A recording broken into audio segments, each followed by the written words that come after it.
Today we are exploring applied behavior analysis as a science. We first have to decide, is it a science by definition? Is it observable in nature? Is it consistent and repeatable? And can we have success or failure of a stated hypothesis from these experiments? The other thing we need to know is, can we predict outcomes from our experiment? And can they be retested and challenged and evolve when there are new discoveries made?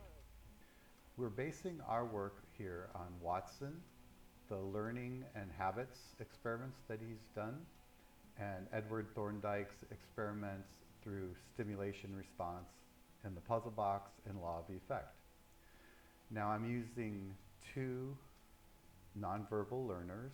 Ava here was very reactive and in line to be euthanized when I took the challenge to use applied behavior analysis to help her disengage from the reactivity against other dogs.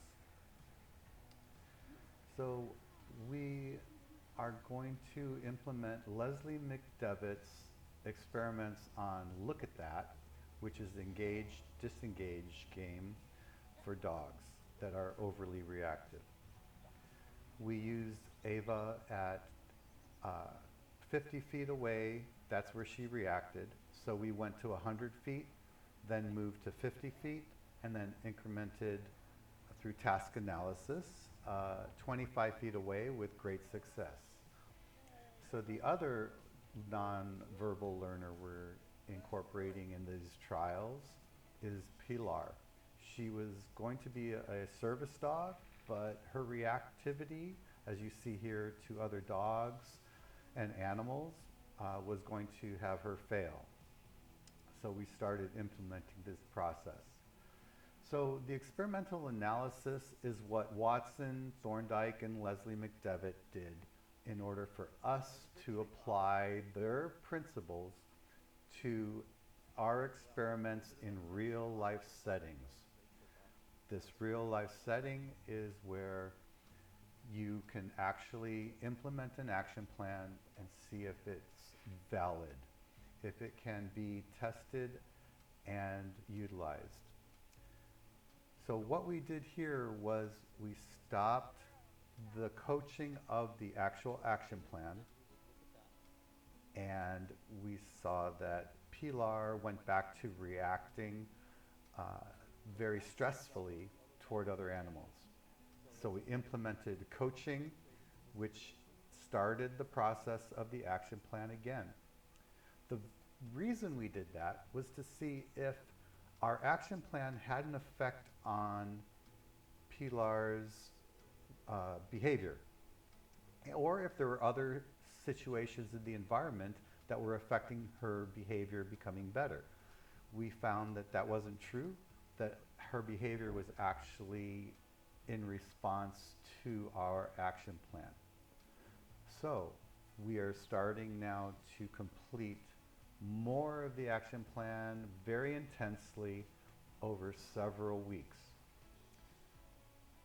And during the course of this time, you can see that Pilar is responding by actually disengaging on her own. Just like we did with Ava, we had her at 100 feet away, 50 feet away, 25 feet away, and here, where the lady is walking in front of her and Pilar totally ignores her, we see that at 10 feet away. The bike is now at 5 feet away, or 6 feet. Now, we went to proof this, and you can see here, it's really exciting. I threw some crumbs out, and all these ducks started flying in toward the coast, about, they'd say, 20 feet away, 15 feet away. And Pilar didn't respond in any kind of reactivity. She was calm, noticed everything, and just had a wonderful day in the sun. So this was proof that she actually was successful. And hopefully you can also see that applied behavior analysis is a science because we've met all the criteria by the definition, and we have proof with 2 dogs. Ava was actually adopted.